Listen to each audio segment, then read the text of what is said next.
कानून साज कौंसिल यानी विधान परिषद के इंतखाबात में एमआईएम किसकी तरफ है, महाविकास आघाड़ी या महायुति? आप देखना शुरू कर चुके हैं हमारा यूट्यूब चैनल आज की आवाज औरंगाबाद, इसको सब्सक्राइब करें। महाराष्ट्र विधान परिषद इलेक्शन 12 जुलाई 2024 को होने जा रहा है। कौंसिल की 11 नशिस्तों या 11 जगहों के लिए 12 अफराद ने कागजात यानी नामजदगी जमा कराए हैं और इलेक्शन तातुल का शिकार हो गया है। महायुति से 9 उम्मीदवार मैदान में हैं और महाविकास आघाड़ी से 3 उम्मीदवारों को उतारा गया है। कांग्रेस की जानिब से प्रज्ञा सातव, शिवसेना के ठाकरे ग्रुप के मिलिंद नार्वेकर और शेकाप के जयंत पाटिल ने महाविकास आघाड़ी से अपना उम्मीदवारी पर्चा दाखिल किया है। बीजेपी की पंकजा मुंडे, योगेश तलेकर, डॉक्टर परिणय फूके, अमित गोरखे, सदाभाऊ खोत नामी 5 लोगों ने अपने कागजात नामजदगी दाखिल किए हैं। शिवसेना शिंदे ग्रुप ने साबिक एमपी भावना गौली और कृपाल तमाने को मैदान में उतारा है। अजित पवार ग्रुप ने राजेश वटेकर और शिवाजी राव गर्जे को नामजद किया है। इस इलेक्शन के लिए वोटिंग 12 जुलाई को होगी। अब सबकी तवज्जो इस इलेक्शन पर है। इस इलेक्शन में जीतने के लिए एमएलएस वोट करते हैं। जिस उम्मीदवार को 23 वोट मिलेंगे वो उम्मीदवार जीत जाएगा। इसी तादाद के नंबर पर ही सियासत छुपी हुई है। अब बीजेपी के पास कुल 103 एमएलए हैं। अगर इसमें कुछ आजाद उम्मीदवार एमएलएस को शामिल किया जाए तो ये नंबर 111 तक जाएगा, जिसके हिसाब से बीजेपी ने अपने 5 उम्मीदवार मैदान में उतारे हैं। मगर बीजेपी के 4 उम्मीदवार आसानी से जीत सकते हैं। अगर हम 23 के हिसाब से 4 उम्मीदवारों का हिसाब लगाएं तो जुमला वोट होंगे 92। तब भी बीजेपी के पास 19 वोट इजाफी रहेंगे, बाकी रहेंगे और 5वां उम्मीदवार जीतने के लिए 4 मजीद वोट्स की बीजेपी को जरूरत होगी। यही हाल अजीत पवार की राष्ट्रवादी का भी है। अजीत दादा ने अपने 2 उम्मीदवार मैदान में उतारे हैं और इनके पास 40 एमएलए हैं, यानी 40 वोट हैं।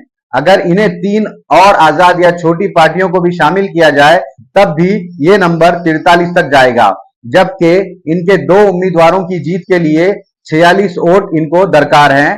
एक की जीत आसान है, मगर दूसरे उम्मीदवार के लिए 3 वोट्स की जरूरत होगी। यही हाल शिंदे सेना का भी है। इनके पास भी 37 वोट्स हैं और 6 दूसरे एमएलए का सपोर्ट भी हो तब भी इनके पास जुमला वोट्स 43 ही होंगे।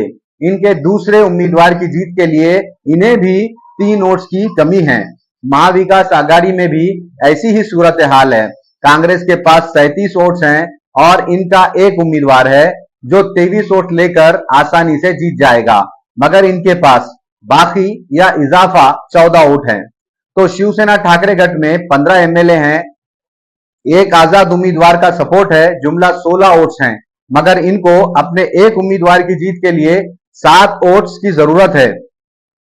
अगर कांग्रेस इन्हें 7 वोट्स देती है तो इनका भी एक उम्मीदवार जीत जाएगा।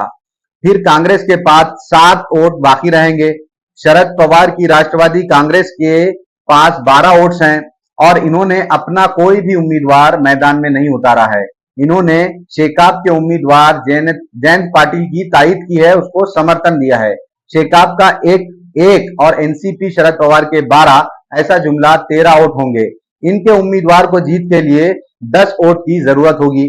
अगर कांग्रेस इनका साथ दे और 7 वोट अपने बचाया इनको भी शामिल कर दे तब भी 3 वोट और इन्हें दरकार होंगे।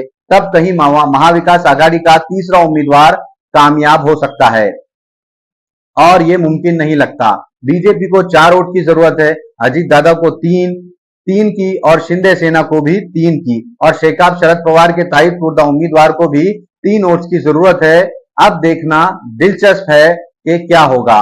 एक उम्मीदवार कौन है जो हारेगा? धुलिये के एमएलए फारूक शाह ने इस बारे में अहम तबसरा किया है। इस इलेक्शन में एमआईएम पार्टी, महायुति या महाविकास आघाड़ी किसके साथ होगी, ये देखना भी दिलचस्प होगा। धुलिये के एमएलए फारूक शाह ने कानून साज असेंबली इंतखाबात के हवाले से कहा है कि पार्टी लीडर अवैसी जो फैसला करेंगे इस इलेक्शन में एमआईएम पार्टी किसके साथ खड़ी होगी, जिसके बाद हम अपने मौक़िफ़ का ऐलान करेंगे, अवैसी जो कहेंगे हम उसी पर काम करेंगे। इन्होंने कहा कि अगर हमसे महाविकास आघाड़ी के हक में वोट देने को कहा जाता है तो हम या तो इन्हें वोट देंगे या हम गैर जानिबदार रहेंगे। महाराष्ट्र में एमआईएम के 2 एमएलए हैं। महाराष्ट्र में 2019 के असेंबली इंतखाबात में असदुद्दीन अवैसी की एमआईएम पार्टी के 2 एमएलए मुंतखब हुए थे। एमआईएम मालेगांव मध्य और धुलिया शहर में सीटें जीतकर शुमाली महाराष्ट्र में दाखिल हुई थी। फारूक शाह धुलिया सिटी हलके से और मुफ्ती मोहम्मद इस्माइल मालेगांव सेंट्रल हलके से मुंतखब हुए थे। एमआईएम के ये दोनों एमएलए कानून साज कौंसिल के इंतखाबात में किसको वोट देंगे, इस तरफ इस जानिब सबकी तवज्जो लगी हुई है। अब देखना है कि अवैसी किसकी तरफदारी करेंगे, किसका साथ देने का हुक्म देंगे, या वो महाविकास आघाड़ी होगी या महायुति, या फिर वो गैर जानिबदार रहने का हुक्म भी दे सकते हैं। सबकी नजरें इस जानिब लगी है। 11 सीटों के लिए 12 लोग मैदान में हैं। वैसे ही दिलचस्पी पैदा हो चुकी है। छोटी पार्टियों के वोट ही फैसला कुन साबित हो सकते हैं।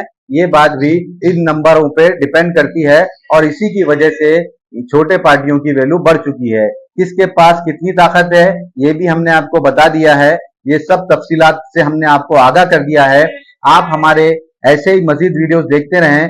हमारे YouTube चैनल आज की आवाज औरंगाबाद को सब्सक्राइब करें और हम आपके लिए ऐसे ही बेहतरीन वीडियोस लाते रहेंगे, हम आपको बताते रहेंगे। आप हमें सपोर्ट करते रहें, हमें सब्सक्राइब करें और हमारे वीडियोस को लाइक और शेयर करते रहें। मैं हूं आपका दोस्त जाहिद अल कसेरी। शुक्रिया।